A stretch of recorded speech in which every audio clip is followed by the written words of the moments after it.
Well then, if you turn your thoughts over to the Christ within, relinquishing all of your own thought,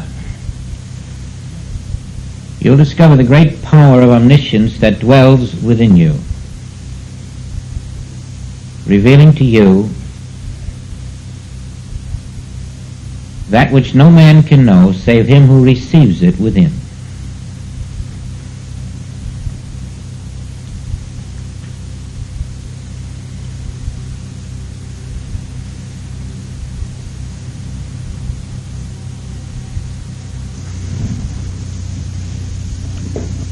Before I forget, I'd like to recommend that you read 2 chapters in the Infinite Way books.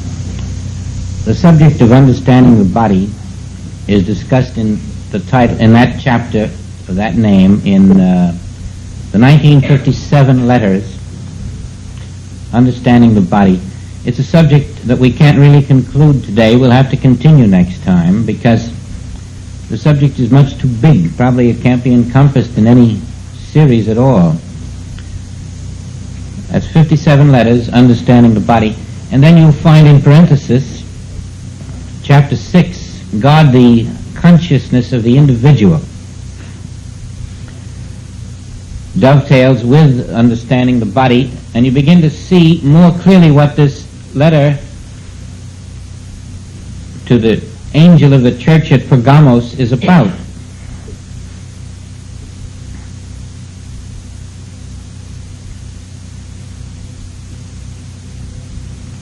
I was awakened one night, and this is what was given to me. God has created a perfect universe of His substance, governed by His law, in eternal perfection. Every divine idea is manifest within the one infinite spiritual substance, and undivided from every other divine idea, depending for its eternal perfection on its oneness in and through every other idea. Every idea maintains every other idea. This integrated one is the sum of its indivisible parts. If there were one idea in spirit that weren't there, the rest would collapse. You see, everything is interrelated, and every idea is through every other idea. It's as if idea 1 is also in idea 2 and 3. And idea 2 is also in idea 1 and 3, and 3 is also in 1 and 2. But take 5 billion trillion ideas, and the same relationship exists. This was the meaning of that.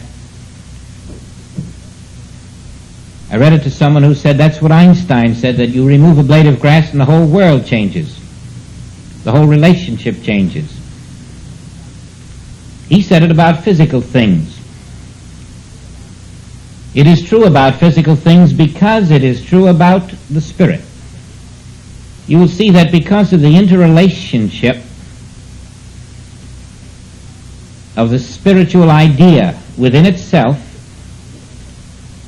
this must externalize as man dependent upon man, animal dependent upon animal, man dependent upon nature, animal dependent upon nature. We are all interrelated out here because we are interrelated in the spirit. And when we break that interrelationship, we are violating the fact of spirit. You cannot without paying the price. We cannot stop loving our neighbor without paying the price. We cannot see differences where only one is. And then this message came forth further as follows. The finite human senses are remote effects of this infinite activity and are totally incapable of reporting the wholeness, like an ant would be in reporting a human event. To rely on the 5 senses to report anything accurately about infinity is suicide. Yet man does so. Science, unaware of infinite life, does so today. Religion, unaware of infinite life, believes that our human deficiencies are divine punishment, little realizing that these human deficiencies are simply the inability of sense perception to report the fullness of reality. And finally, disregarding finite sense testimony, we learn to depend instead upon the divine consciousness, which governs its perfect universe, to identify itself through our silence of the senses. Now, right here in this third letter, the very next sentence is a very interesting one. Antipas was my faithful martyr who was slain among you, where Satan dwelleth. Now that slaying of Antipas representing now the five-sense mind which would slay the Christ, it was slain among us where Satan dwelleth. The five-sense mind was slain when the Christ, appearing to human sense in the form of Jesus, was not overcome by the five-sense mind. It was the five-sense mind that was crucified that day, not Jesus. And that five-sense mind crucifixion was made visible shortly thereafter by the death of Antipas. That which happened in spirit was that the Christ could not yield to the five-sense mind, and so the body of Jesus reappeared, and the body of Antipas was murdered. One image shown to be eternal, the false image died. That was how Satan's seat, where the sense mind reposed, was the place where the faithful martyr Antipas was slain among us. You see how everything is reversed to what the human sense sees? Now we have a few more things here which I think I can dispose of rather quickly. But I have a few things against thee, speaking again to divine consciousness in you. Because thou hast there them that hold the doctrine of Balaam, who taught Balak to cast a stumbling block before the children of Israel, to eat things sacrificed unto idols, and to commit fornication. Briefly, Balaam was a soothsayer of a tribe called the Midianites. And he was hired by the king of Moab, named Balak. And the reason Balak needed the soothsayer Balaam was because on their trek out of Egypt, the Israelites were now coming into the territory of Moab. And so he called Balaam and said, "Say, I want you to curse these fellows and help me destroy them." And the symbolism is very clear. Now that Herod Antipas is gone, we've got the same thing all over again in Balak. The five-sense mind, only now it's deceptive, and it's afraid to fight the truth openly. And so it calls for help from Balaam. It wants his psychic power. And now you have a division. You have the divided consciousness exposed as Balak calling on Balaam to repel Israel, which is divine truth again. And Balaam would like to do that. He'd like to help Balak, but the voice intervenes. And it won't let him curse Israel. It makes him bless Israel. But although he cannot curse them, he still helps Balak and teaches him how to break down the purity of the Israelites by teaching them how to worship idols. And this is the stumbling block that is mentioned. In us is this Balak and Balaam, the five-sense self, which is turning away from the Christ, Israel, and which seeks the help of, let's say, our rationalizing mind. And Balaam does this for a personal reward. For a personal reward, he teaches Balak to teach the Israelites how to eat things sacrificed unto idols and to commit fornication. Now the eating is not with the mouth. This is referring to the food of the mind. And the idols, therefore, are what we have just learned. The belief in the reality of matter is an idol. To believe that matter is real is a false idol. And that is what they are eating. Their belief that matter is reality, and so they are questing matter. They are fornicating. They are mixing the purity of spirit with the belief that matter is also real. And so we're talking here about fornicating by mixed thoughts, letting the impurity of material belief, sense belief, five sense concepts enter the purity of spiritual form, which is ever immaculate. And this is signified by they consorted with the women of Moab. This is how the Bible tells us that they were seeing matter where only spirit was.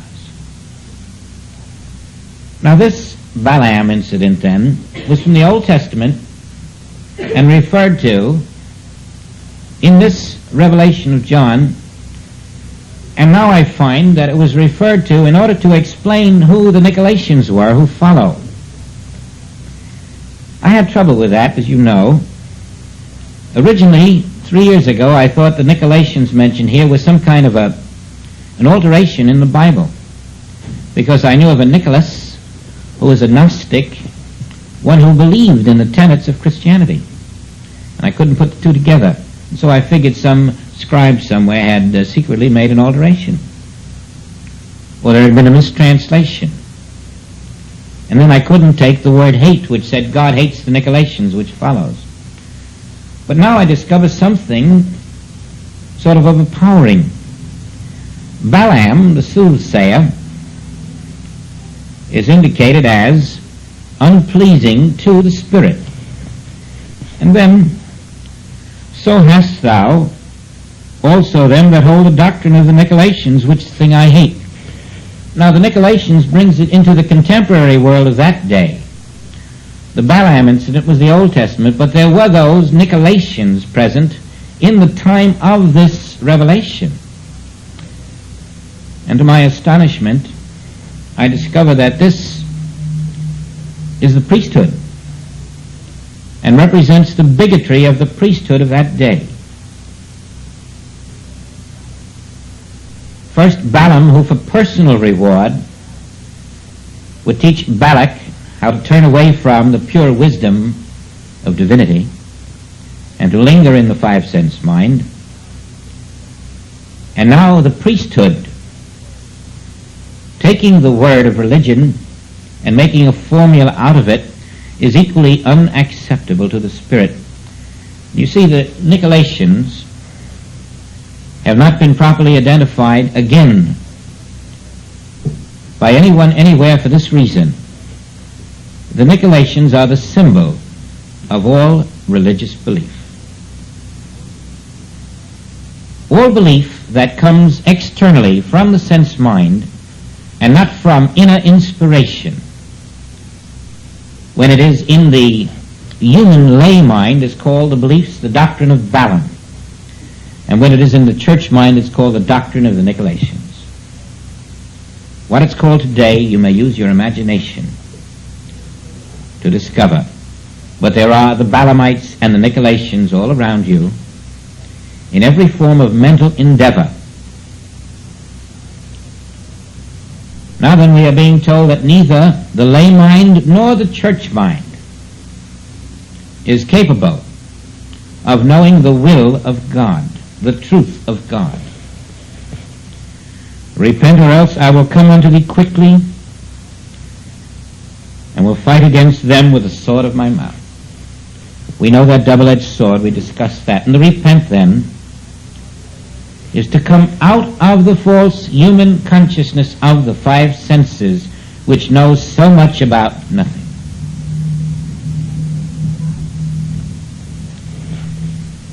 He that hath an ear, let him hear what the Spirit saith unto the churches. To have an ear means do something. Change consciousness. Yield a false consciousness to the truth. To him that overcometh, to him that does change consciousness from the five senses, will I give to eat of the hidden manna. Instead of eating of that which is sacrificed unto idols, we eat of the hidden manna. The hidden manna, then, is identified as real substance, the substance of life itself, the bread of life. Whereas up to now, in the five senses, man eats by bread alone and not the bread of life. And now these secrets hidden from the five-sense mind, the hidden manna, the real substance of life, is given to those who overcome the belief in the five senses and what they outpicture. And not only the hidden manna is given to those who overcome, but I will give them a white stone, and in the stone a new name written, which no man knoweth, saving him that receiveth it. The white stone has been identified as pure truth,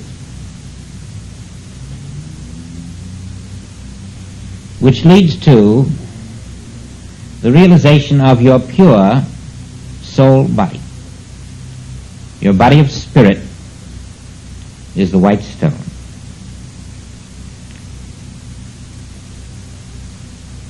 And in it a new name written. You know the name. But no man knoweth it except him that receiveth it. Now you've heard the breath of God spoken of many times, and that breath of God is the inner revelation that comes, the inner inspiration, the inner guidance. And you cannot receive the hidden manna, the realization of the spiritual body, the white stone, the pure truth, the new name of Christ, without inner inspiration. And that's why no man knoweth it except he that receiveth it. It's merely conversation until from within is given the Word made flesh. Then we are past theories. When we are out of the five-sense mind and have overcome the tendency of that five-sense mind to identify evil in the spiritual universe, which is perfect, then we are brought to a level where we do not speak of Christ. We do not theorize. We do not discuss.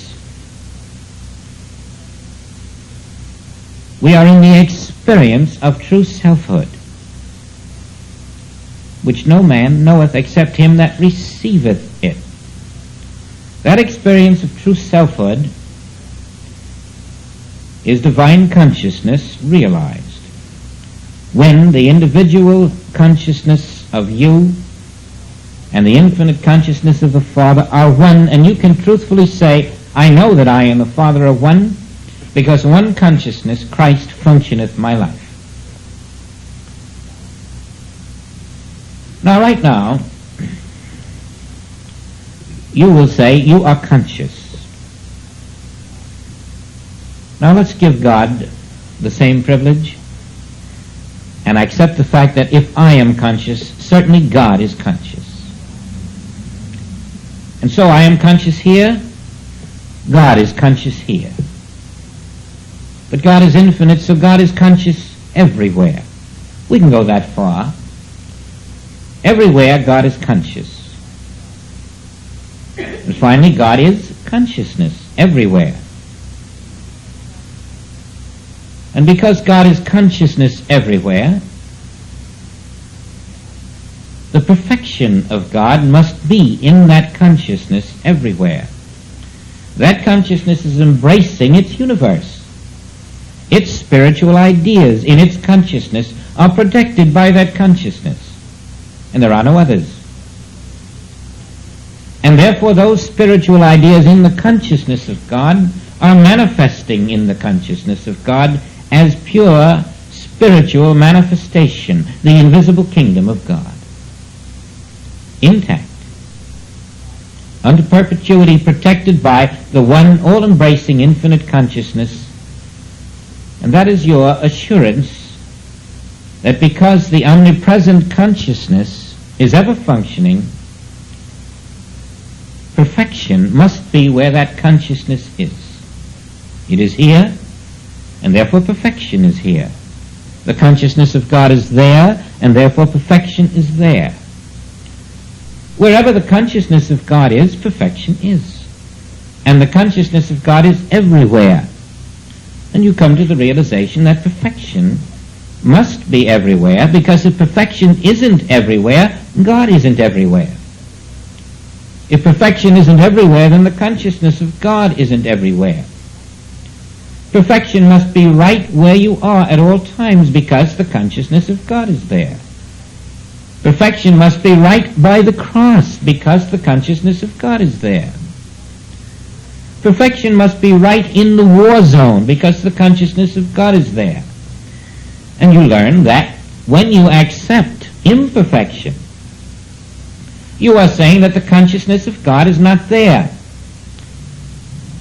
And your belief doesn't change the fact that the consciousness of God is there. It makes not a particle of difference what you believe. The consciousness of God is there. The sun may not be shining at this moment, but it's there.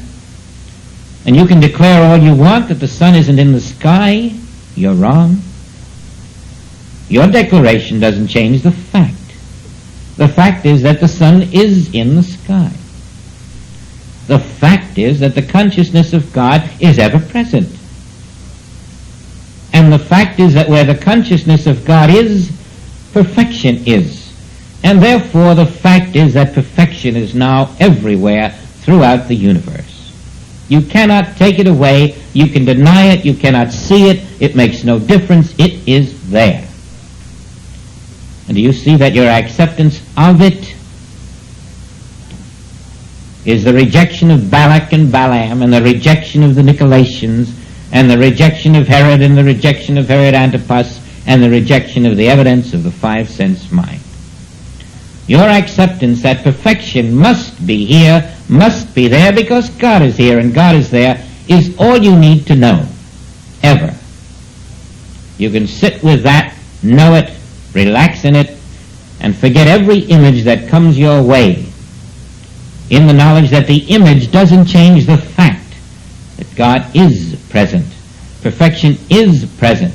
And I don't have to make it so, I merely have to dwell in the realization that it is the finished kingdom of God on earth now. Ever has been, even at the time of the alleged crucifixion, even at the time of every so-called world war.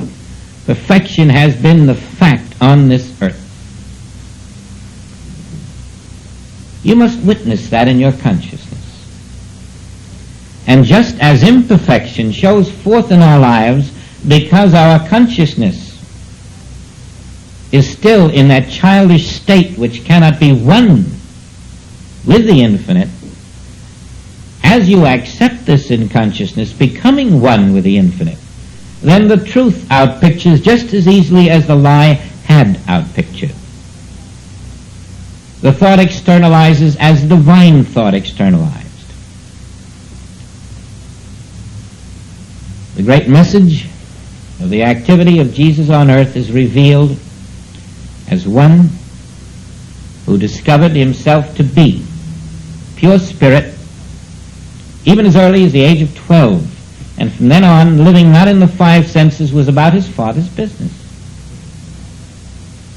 In a spiritual body which he called the light,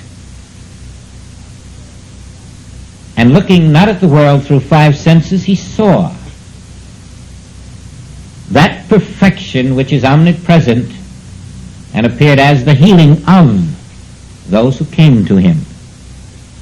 His consciousness, not in five senses, externalized as the healing, the visible manifestation of the Word, of the perfection that is omnipresent now, and your acceptance of the reality of your being, the ability not to demand perfection or to seek perfection, but to accept it as the natural dispensation of spiritual identity, as the only reality on this earth, and not to go out seeking it, or to make it so, or to find it, or to ask and knock for it,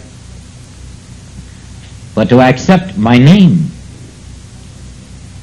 Christ within, the Father within is my name.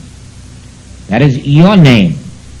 And when you accept my name as your name, you are accepting that God is your Father, that Spirit is your substance, Spirit is your source, Spirit is your law. You are accepting that all that the Spirit has, I have. The consciousness of Spirit is the consciousness of you. And the five-sense consciousness, the second consciousness, the false sense of consciousness, is slain as Antipas was slain, by your realization of the truth of your being. Every time you accept an imperfection, right where that imperfection is, you have stated, God is not there. You know you're wrong. God is there. And God cannot be there and the imperfection. Why do we make this ridiculous declaration then? Because we live in a five-sense mind which makes it for us, independent of our will, controlling us. But as we control the five-sense mind, we can look at every form of imperfection knowing it is a total illusion of the senses.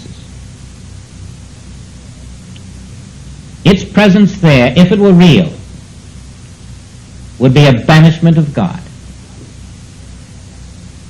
God cannot be there and that error too. Now let's turn it around. Let's get out of our negatives.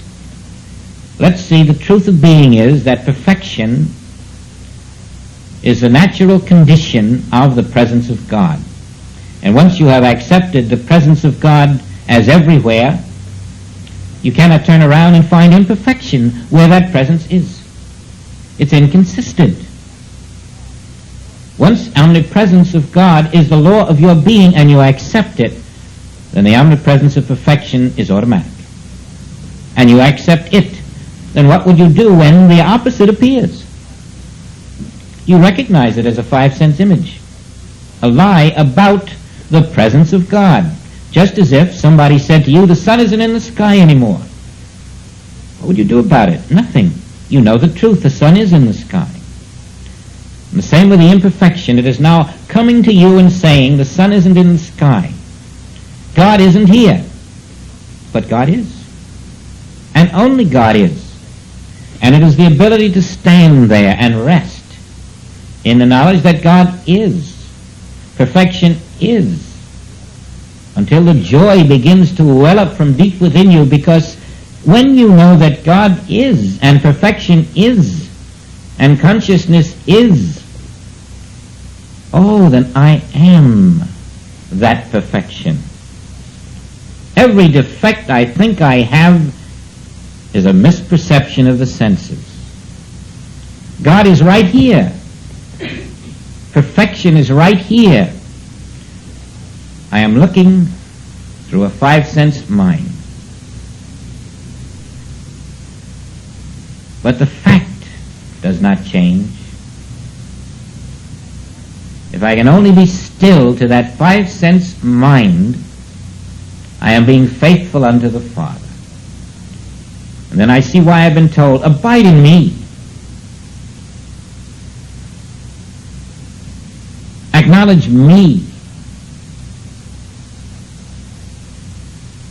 I'm not in those five-sense images. I am the perfection of all being. And I am here and I am now.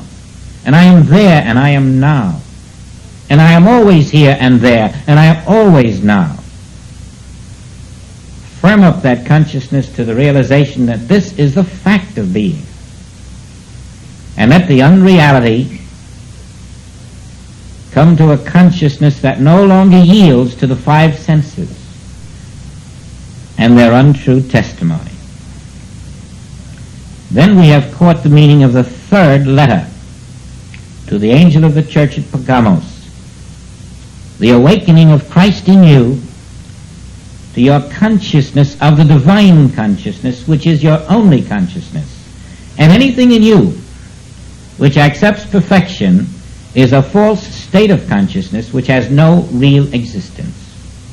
That false state of consciousness which accepts any imperfection is the substance of the imperfection.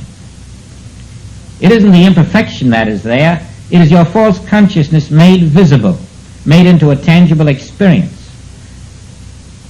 Overcoming that false consciousness by knowing the truth, that perfection is always present no matter what appears, is the beginning of your fourth dimensional consciousness. That's why this is the third letter, leading to the fourth dimension of consciousness, where reality is experienced and understood.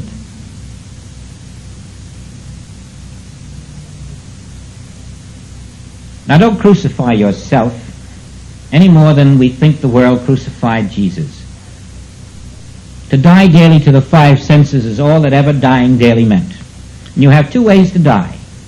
You have a choice. You can die the natural way, the way people die, or you can die by a transformation of consciousness. That's the meaning of, let those who have an ear hear these words. The transformation of consciousness is the way to die.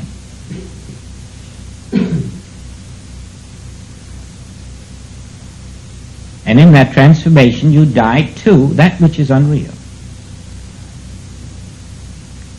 You die to the belief that an image is a reality. You die to the belief that a spiritual universe has physical bodies.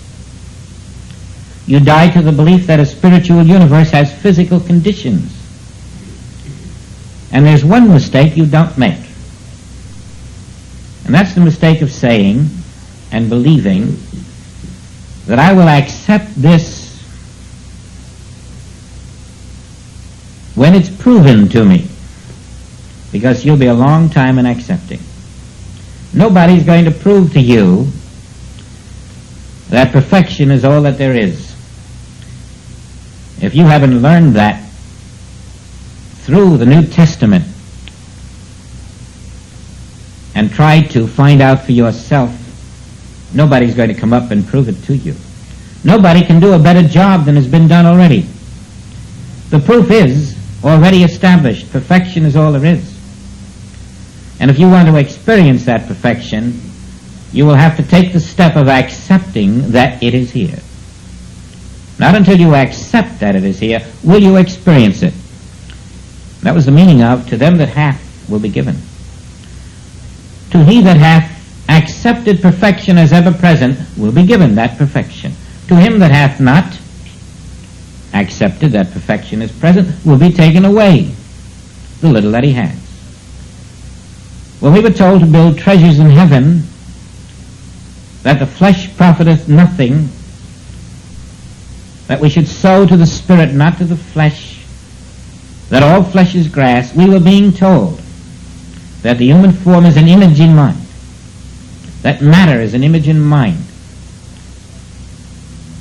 and that if you go forth with the sole purpose of thinking that God has created this world for your pleasure, that you may accumulate the material possessions of this world, you find you are going contrary to the wisdom of the Christ,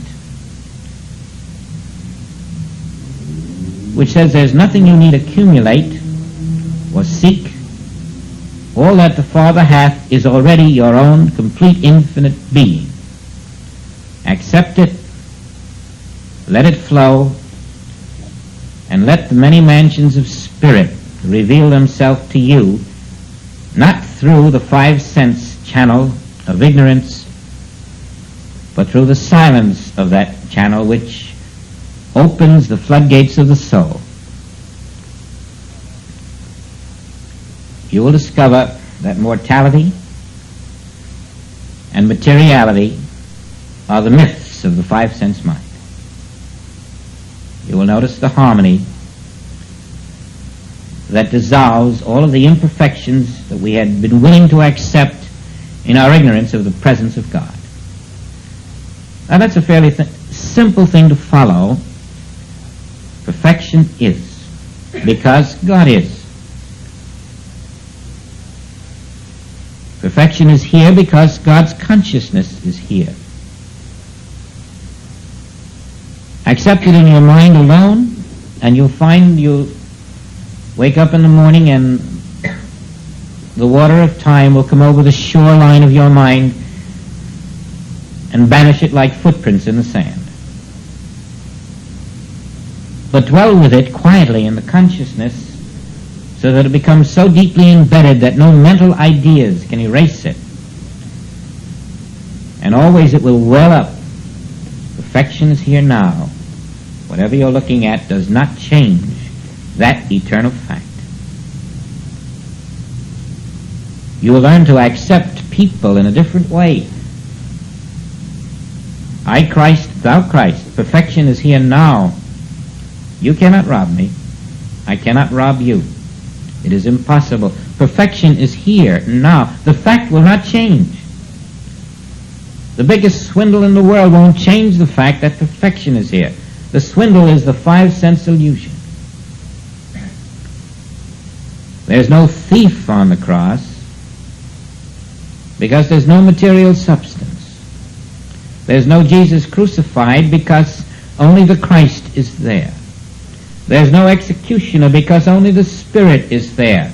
Perfection is omnipresent because God is omnipresent. That's our divine law. And it will take us out of the wilderness. Practice it and you'll see. You will feel and know that perfection as we move now into the fourth letter. That will be next week.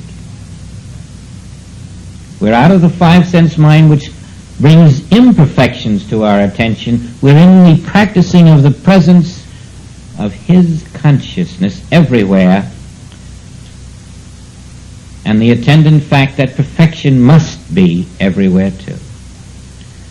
And so we are not living in the five-sense evidence, we are living in the acceptance of His perfect presence everywhere as the abiding law.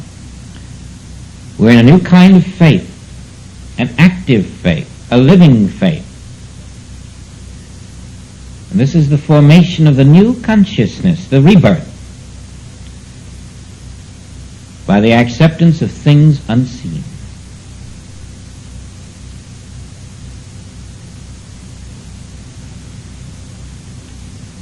Paul had a name for it. This inner tabernacle,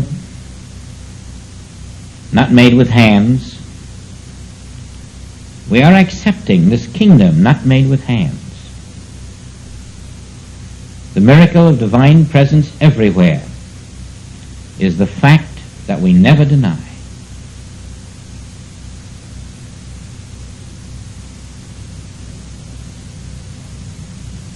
We're discovering that we truly are sons of God.